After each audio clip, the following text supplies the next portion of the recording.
Yeah, if you're doing some kind of move with it, might be cool. They're not as good as the javelins, though. Definitely harder hitting.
And this needs to go back to Twisted Strength.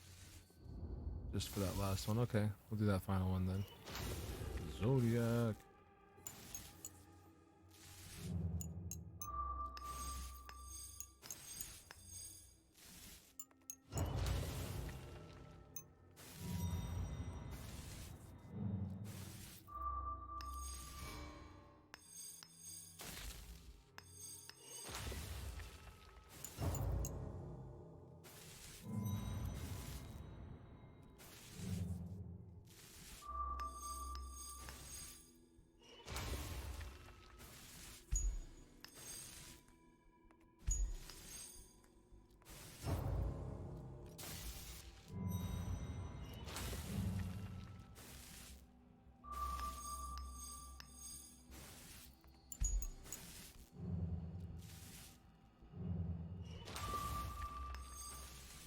Resist.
does not work.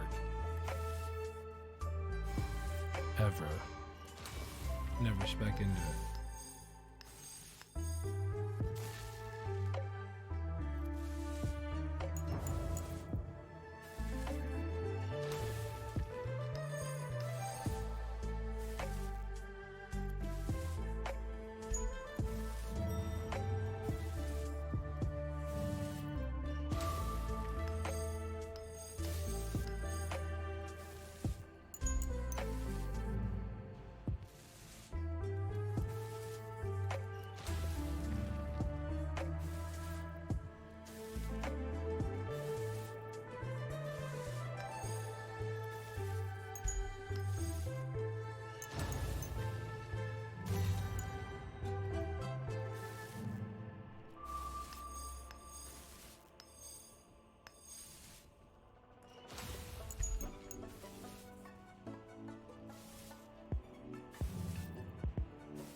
Okay. For Twisted Abysslings, my issue with speccing with the bleed, especially if you need the points for elsewhere, is, so we're in bleed here, and yeah, don't have anything to stop bleeding.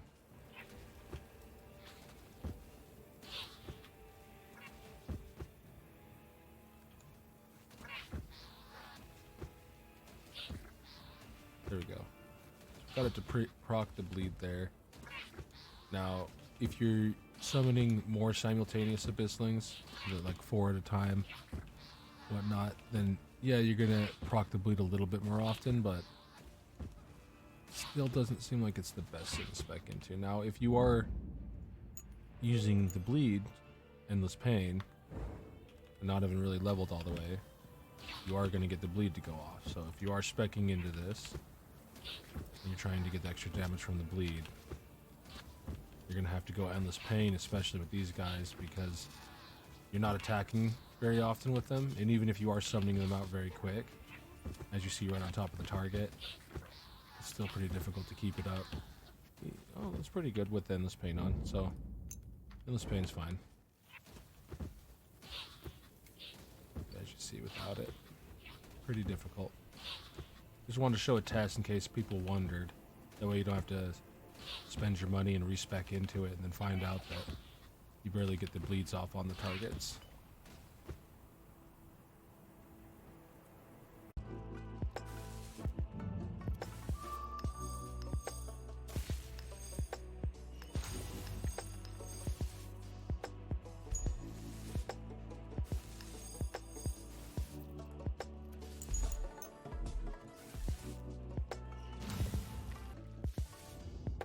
That's the maximum damage for what we're gonna, yeah.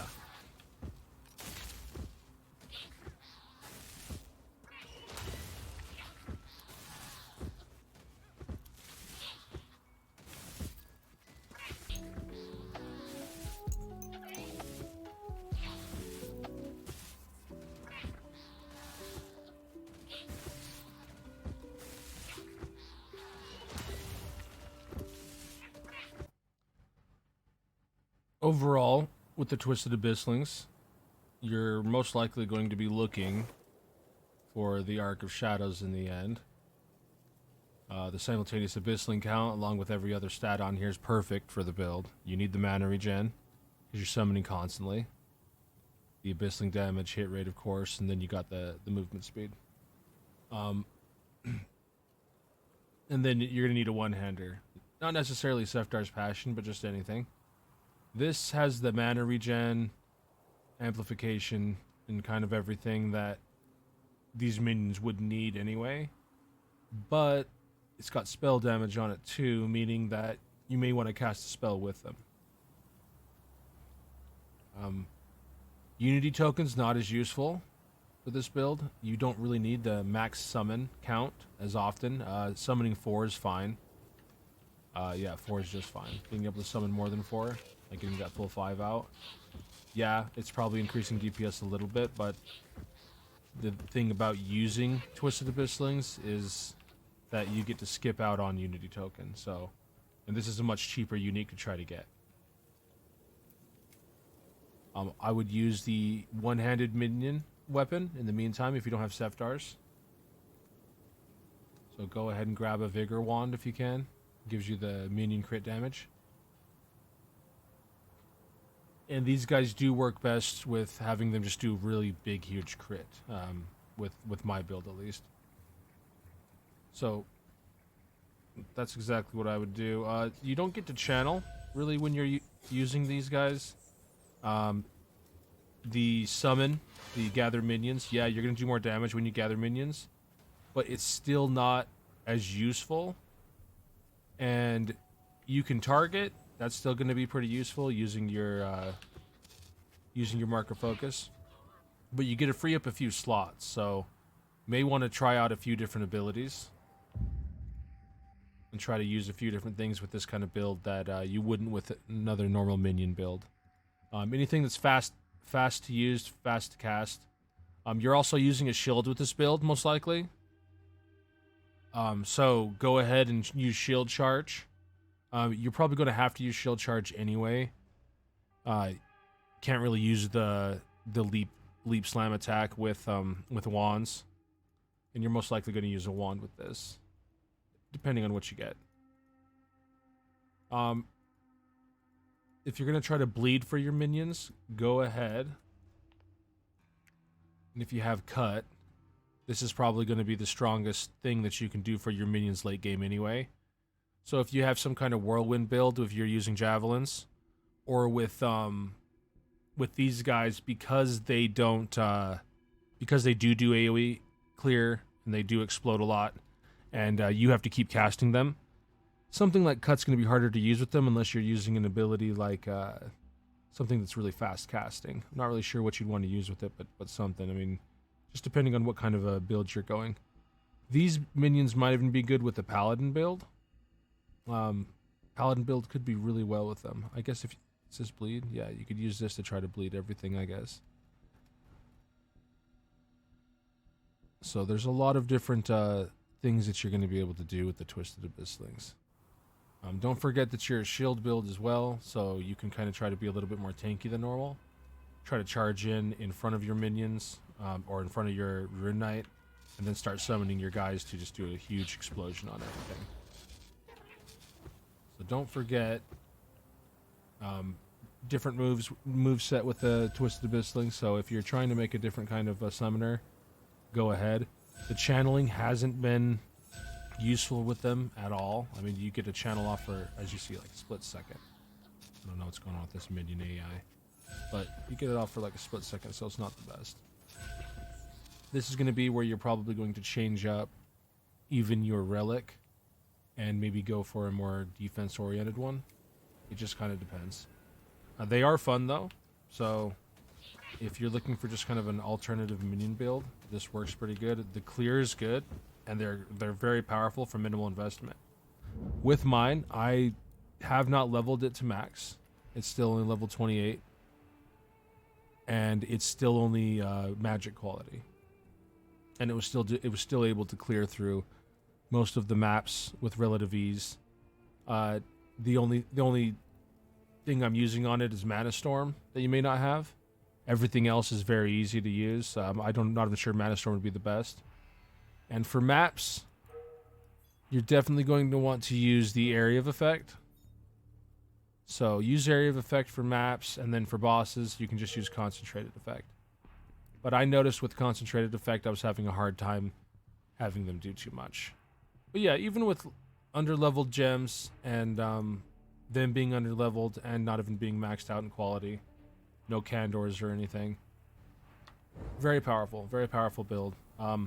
If you have this shield just kind of lying around, would definitely think about investing into these, just because it's pretty fun and it's fast clearing as well. You also get to choose which mobs are going to explode, so there we go. If anybody else wants to try out the build a little bit further, let me know what's going on with it. Post something down and let me know.